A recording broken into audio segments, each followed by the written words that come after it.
Through the whole improbable, unexpected, roaring rise to power, the man whispering in Donald Trump's ear was Steve Bannon, a true believer at the ultra-right-wing Breitbart.com when few were. They were laughing at me when I was saying, "Hey, this guy Trump this is going to be very serious." So it's good to see that you're in the heat of combat now. I remember that you looked and you said, "Boy, those are big crowds you're getting." More than a cheerleader, Bannon was the campaign's ideologue, pushing explosive and persistent themes, some of which he'd crafted over years, on terrorism. We are in an outright war against jihadist Islamic fascism. On big money interest. Our financial elites and the political class have taken care of themselves and led our country to the brink of ruin.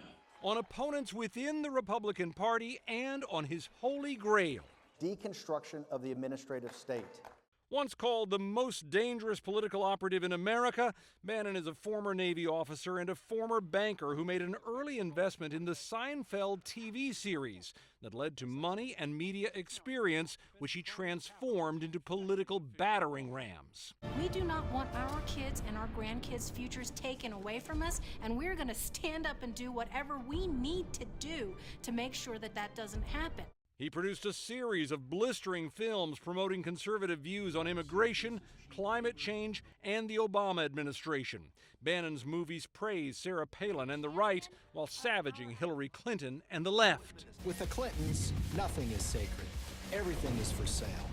But we are the ones who are paying the price. And through it all, he preached the gospel of a government run amok. Unbelievable! Unbelievable! By the time he and Trump joined forces, Bannon was fiercely going after the media and elites of all stripes. I say every day, these working class men and women, middle class men and women are 10 times smarter than this intellectual group.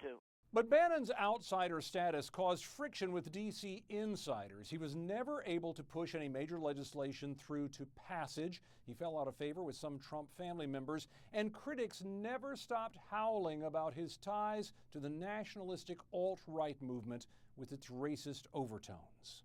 We are a nation with a culture and a reason for being. And I think that's what unites us. And I think that is what's going to unite this movement going forward. And even though he's now out of the White House, as he takes a familiar role as Breitbart's executive chairman, you can expect his war on Washington to roll on.